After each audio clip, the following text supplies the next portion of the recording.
چوتھا شک جو ہے وہ 4 اور 5 کے درمیان ہے۔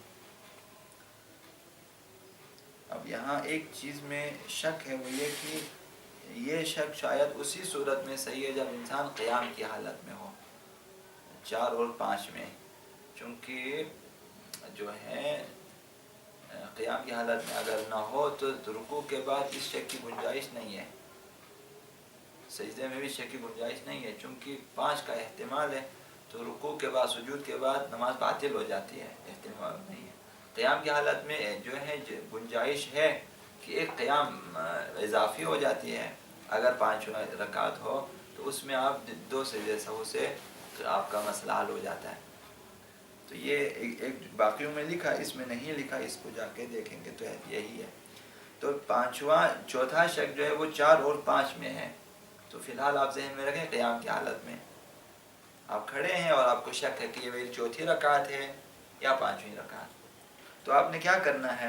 غور و فکر کرنا ہے کہ یہ 4 یا 5۔ اگر آپ کو پتہ چل چوتھی رکعت ہے اسی کو پڑھ کے نماز ختم کریں، اگر آپ کو پتہ چل 5ویں رکعت ہے تو بیٹھ جائیں، تشہد سلام کے بعد 2 سجدے سہو قیام میں جا کے لیے پڑھیں، قصہ ختم۔ اب اگر فیصلہ نہ ہو سکا تو اب جو ہے آپ کو خواہ چوتھے پہ بنا رکھنی ہے کہ یہ میری چوتھی رکعت ہے، لہٰذا رکوع کریں، سجود کریں، تشہد سلام، اس کے بعد اب احتمال ہے کہ وہ شاید 5ویں رکعت تھی، لہٰذا 2 سجدے سہو آپ نماز کے بعد بجا لائیں گے۔ 4 اور 5 میں شک ہو قیام کی حالت میں۔ 3 اور 4 میں شک ہے، 3 اور 4 یہ پہلے نہیں پڑھی نا؟ نہیں پڑھی ہے نا، پتہ ہے۔ 3 اور 4 میں شک ہو کسی بھی مقام پر ہو، نماز میں، قیام میں، رکوع میں، سجود میں، تشہد میں، جہاں بھی ہو، شک ہو گیا کہ یہ میری چوتھی رکعت ہے، تیسری رکعت ہے یا چوتھی، لہذا جہاں بھی ہو اگر فیصلہ ہو سکا تھوڑی دیر رک کر سوچنے کے بعد، غور و فکر کے بعد کہ یہ میری تیسری رکعت ہے تو چوتھی رکعت پڑھ کے نماز تمام کریں، اگر پتہ چلا کہ چوتھی رکعت ہے تو نماز کو تمام کریں۔ لیکن اگر فیصلہ نہ ہو سکا تو زبردستی آپ نے بنا رکھنی ہے کہ یہ چوتھی رکعت ہے میری، اور نماز کو چوتھی رکعت پہ ختم کرنی ہے، اور پھر 1 رکعت نماز احتیاط کھڑے ہو کر، چونکہ 1 رکعت یا پھر 2 رکعت بیٹھ کر، اس میں آپ کو اختیار ہے، کھڑے ہو کے بجا لائیں 1 رکعت یا بیٹھ کے بجا لائیں 2 رکعت، کیونکہ ممکن ہے تیسری رکعت ہو تو 1 رکعت کم ہو جائے گی۔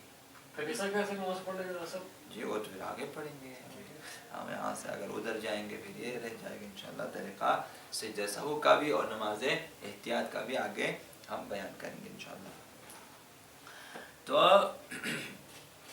یہ ہو گیا 5واں شک۔ 6واں شک جو ہے وہ 4 اور 5 کے درمیان ہے، 4 اور 5 کے درمیان،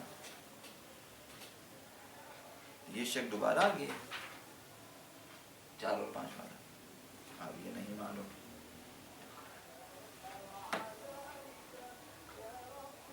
تو 4 اور 5 میں صرف وہی اسی صورت میں صحیح ہے جب قیام کی حالت میں ہو، یا عرض کر دیا آپ کے خدمت میں، جو ہے قیام کی حالت میں ہو تب صحیح ہے۔ اب غور و فکر کرنا ہے، پھر جو ہے گمان حاصل نہ ہو تو واجب ہے کہ بیٹھ جائیں، تشہد اور سلام کے بعد نماز کو مکمل کرے اور 1 رکعت نماز احتیاط کھڑے ہو کر یا 2 رکعت بیٹھ کر بجا لیں، جو ابھی یہیں پہ عرض کیا۔ جی 4 اور 5 میں ہے، جی یہ 3 اور 5 میں ہونی چاہیے۔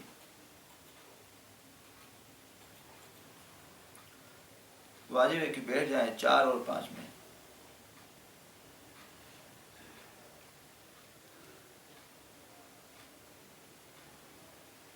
جب قیام کی حالت میں ہے، جب آپ قیام کی حالت میں ہیں 4 اور 5 ہے، قیام کی حالت میں ہیں آپ، تو آپ کو کہا کہ بیٹھ جائیں، جب آپ بیٹھ گئے تو اب نماز جو شک کی صورت تبدیل ہو جاتی ہے، سمجھ میں آتی ہے؟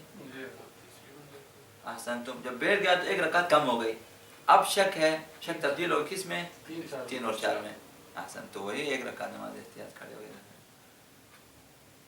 وہ تو 4 اور 5 میں تھا، لہٰذا جو ہیں وہ دونوں سجدوں کے بعد شاید تھا، خیر اس کو کل بھی میں کنفرم کر دوں گا۔ یہ ہو یہ 4 اور 5 قیام کی حالت میں، اس وجہ سے جب بیٹھ جائیں گے تو 3 اور 4 والا شک بن جائے گا، تو حکم بھی وہی 3 اور 4 والا آ جائے گا۔ ابھی جو ساتواں بھی آج عرض کر دیتا ہوں، باقی انشاءاللہ کل اس کی تحقیق کے ساتھ. شک ہو کہ 3 رکعتیں پڑھی یا 5، 3 اور 5 میں شک ہے، اور یہ شک بھی اس وقت صحیح ہے جب قیام کی حالت میں ہو. تو قیام کی حالت میں جب آپ شک کرتے ہیں تو جب آپ حکم ہے کہ بیٹھیں گے تو شک تبدیل ہو جائے گا. وہ جو قیام کی حالت میں شک ہے کہ 4 اور 5، اب وہ 4 اور 5 نہیں، بیٹھیں گے تو 3 اور 4 ہو جائے گا. ابھی 3 اور 5 میں شک ہے، تو اب جب آپ بیٹھ گئے تو کیا ہو گیا؟ شک 2 اور 4 میں ہو جائیں گے. تو 2 اور 4 والا آپ نے پڑھ لیا تھا نا، 2 رکعتیں پڑھی یا 4؟ تو 2 اور 4 میں تبدیل ہو جائے گی. تب غور و فکر کے بعد آپ بیٹھ گئے، تشہد پڑھا، سلام پڑھا آپ نے، اور نماز اب 2 رکعت نماز کھڑے احتیاط، کیونکہ ممکن ہے کہ 2 رکعتیں کا تو 2 رکعت نماز احتیاط کھڑے ہو کر بجا لائیں گے. محمد وآل محمد صلی اللہ علیہ وسلم.